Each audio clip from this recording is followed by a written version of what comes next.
Ketvirtasis laidos sezonas nenumaldomai artėja į pabaigą. Vasara jau ranka pasiekti galima. Šiemet jau susipažinome su 34 gudriais moksleiviais, aplankėme daugiau nei 20 Lietuvos miestų ir miestelių. Mums beliko aplankyti dar 2 gudrius šaunius penktokus – Rytį ir Emiliją. Abu, beje, yra iš sostinės, iš Vilniaus, pas kurį keliauti pirmą aš paklausiau monetos. Pirmą keliausim pas Rytį. Na tai Ryti, prisistatyk. Aš esu Rytis Stankevičius iš Baltupių progimnazijos. Taip pat dar mokyklos lankau muzikos mokyklą. Taip pat lankau tinklinę treniruotės. Tinklinis. Kodėl tinklinis? Kodėl ne krepšinis?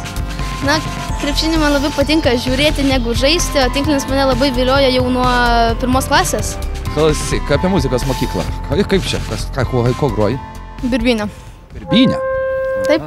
Na, tiesiog norėjau man parinkti pučiamą instrumentą, nes aš sergu astma. Tai man yra labai gerai plaučias. O dabar pakalbinkime Ryčio bendraklasius. Štai jie. Na, koks yra Rytis? Na, Rytis yra šiaip labai protingas ir kartais mėgstantis pajuokauti vaikas. Šiaip pasė yra lyderis ir turi gerą humoro jausmą, labai linksmas yra. Mokosi beveik vien 10-ukais, tik keli 9-ukai pasiimti per metus visus mokslo. Aš pasakysiu, kad per pamokas dažnai išgirstame žodį taip. Jo mėgstamiausia frazė, man atrodo. Fainas žmogus yra, bet tikrai kartais nervuojasi dėl nieko. Tiesiog gal nori būti toks protingas, kad jau nervai truputį nelaiko, bet šiaip fainas. Klausyk, norėjau tavęs paklausti, turite čia radiją savo mokykloje ir tu ten kažką darai? Taip, vedu laidą skanaus apie kulinariją. Iš kur to žinių? Na, tiesiog aš ir pasižiūriu internete ir šiaip esu daug gaminu. Koks skaniausias tavo patiekalas? Tai aišku, picos labiausiai patinka, bet mano vienas iš firminių patiekalų tai būtų koldūnų pica. Kalbiname Ryčio auklėtoją ir dailės mokytoją. Na, koks yra tas Rytis? Na, jis visų pirma protingas yra labai, bet labiausiai pasižymė darbštumu savo. Visus darbus labai kruopščiai atlieka. Nesvarbu, ar paprastas darbas, ar sudėtingas, jis labai viską kruopščiai, gražiai iš lėto atlieka.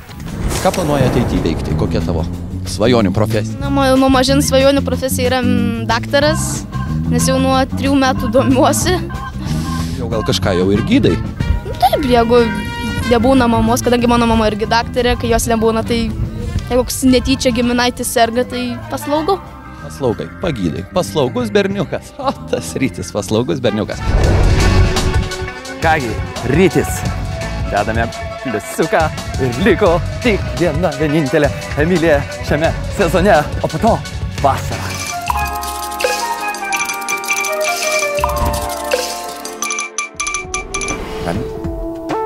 Na tai Emilija, papasakok apie save.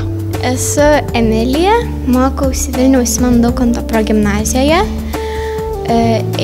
Lankau būrelį Vilniaus vaikų ir jaunimo dailės mokykloje. Laisvalaikiu mėgstu labai rankdarbiauti, siūti, viskas, kas susijęs su kūryba. Esi tokios meniškos sielos žmogus, gal planuoji ateitį sieti su menu? Nu, tikriausiai, nes man labai sekasi šioje srityje. Ką dar veiki su savo tom rankelėm meniškom? Mėgstu dar siuvinėti labai. Nu ir piešiu. O vėli ką nors? Esu nuvėlus ten keletą mielų miškučių, tokių, kai laisvalaikio turiu. Daug turi laisvo laiko? Na, dažniausiai taip. Ką veiki? Svajoju arba piešiu. Gerai, papasakok apie savo svajones. Mano svajonės būtų ilgai ir laimingai gyventi.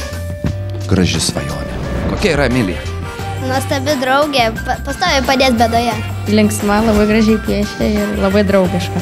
Aš manau, kad jinai yra šauni, labai šauni mergaitė. Ir niekada nenuleidžia rankų ir siekia savo tikslą. Ir visada sėdi taip? Ai, nenuleidžia rankų kita prasme. Gerai, supratau. Žinau, kad esi labai aktyvi mokyklos gyvenime. Ką veiki? Na, esu dalyvavusi talentų pasirodyme. Esu sukūrus šokį savo klasiokėms ir taip pat dainavau. Labai dravėjausi, bet paskui tai buvo smagu.